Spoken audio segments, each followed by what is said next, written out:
Picture your normal Saturday. You fill up the tank, grab a cart, and do the weekly grocery run. Gas is up 40 cents from last month, eggs cost more than you remember, and the store brand of cooking oil has quietly shrunk its bottle. Nobody at the checkout can tell you why, and the receipt sure doesn't explain it. But a big part of the answer is sitting thousands of miles away in a narrow strip of water most people couldn't find on a map. It's called the Strait of Hormuz, and understanding it is a lot like understanding why your store sometimes runs out of your favorite cereal. It's all about one delivery route that almost everything depends on. So what is it in plain English? The Strait of Hormuz is a sea passage connecting the Persian Gulf to the open ocean. At its narrowest point, it's only about 21 miles wide, and the actual shipping lanes are far tighter, roughly 2 miles wide in each direction, with a small buffer in between. Think of a massive supermarket where every single customer has to pass through one checkout lane. Iran sits along the northern side, and Oman and the United Arab Emirates are near the southern side. Several major oil and gas exporters, including Saudi Arabia, Iraq, Kuwait, Qatar, and the UAE, send most of their seaborne exports through this one lane every single day. Here's the part that should get your attention. Roughly a fifth of the world's oil consumption passes through the strait, somewhere around 17 to 20 million barrels every day. On top of that, about a fifth of the global trade in liquefied natural gas, mostly from Qatar, goes through the same corridor. That's not one store's supply chain. That's the delivery route for a meaningful chunk of the entire planet's energy. When one checkout lane handles that much volume, you don't need it to fully close for things to get weird. You just need shoppers to worry that it might. Now why tankers? Because oil sitting underground is like groceries sitting in a warehouse, worthless until it moves. Giant tankers, some carrying 2 million barrels at a time, are the delivery trucks of the energy world.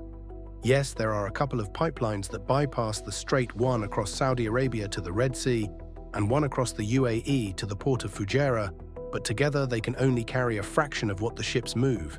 There is no quick back road. If the main driveway to the warehouse gets risky, the whole delivery schedule and the price of everything on the truck starts to wobble. This is where it gets interesting, because the first thing that moves isn't the oil.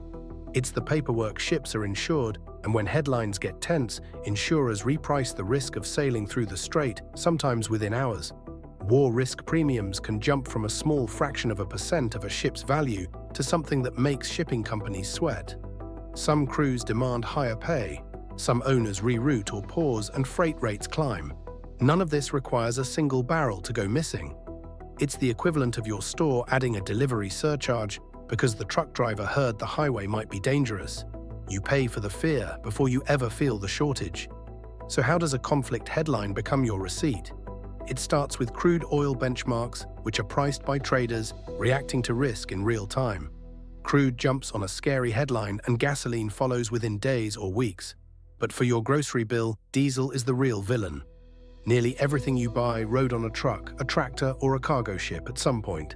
And most of those run on diesel. When diesel rises, transportation costs rise, and stores pass that along in pennies and dimes spread across thousands of items. You never see a line item that says straight surcharge. You just notice the total creeping up. And it's not just fuel at the pump. Natural gas that passes near or through the Gulf feeds power grids and fertilizer plants across Asia and Europe, and fertilizer is basically the price of future food. Petroleum shows up in plastics and packaging, in the fuel for the fishing fleet, in the cost of refrigeration at every step. The grocery store is secretly an energy store with extra steps. That's why a choke point far away can touch milk in Ohio, rice in Manila, and tomatoes in Berlin all at the same time, usually with a lag of a few weeks, while costs work through the supply chain. Let's clear up some myths, because this topic attracts them. Like a clearance bin attracts a crowd. Myth 1, the strait could be slammed shut tomorrow. In reality, fully closing, it is extremely difficult, and it has never been completely sealed off, not even during the tanker attacks of the 1980s. Myth 2, if your country barely buys Gulf oil, you're immune. Nope, oil is priced globally, so a supply scare anywhere raises prices everywhere, like one store's shortage pushing up prices at every store in town. Myth 3, a price spike means the world is running out. Usually it means traders are nervous. Not that tanks are empty, And myth 4, prices fall as fast as they rise. They famously don't. They rocket up and float down like a feather. What actually tends to happen in a tense stretch? Navies escort ships, insurers hike premiums, some carriers reroute governments. Talk about tapping strategic reserves and producers with spare capacity. Consider pumping more. Markets obsess over worst-case scenarios for a while, then calm down when tankers keep sailing. The most common outcome historically isn't an empty shelf. It's a fear tax, a temporary markup baked into fuel and freight, while everyone waits to see whether the headlines are smoke or fire. That's worth remembering the next time a scary graphic tells you the world runs on this one waterway. It does, but the world is also weirdly good at keeping things moving. So here's the calm takeaway for your next grocery run. You can't control the strait, but you can read the news smarter. Instead of panicking at dramatic headlines, watch boring things like diesel prices and shipping insurance rates, because those are what actually leak into your cart. Skip the panic buying, since stocking up out of fear just makes local shortages worse for everyone. And keep the timeline in mind. What happens near Hormuz this week usually shows up on your receipt a few weeks later, quietly in cents.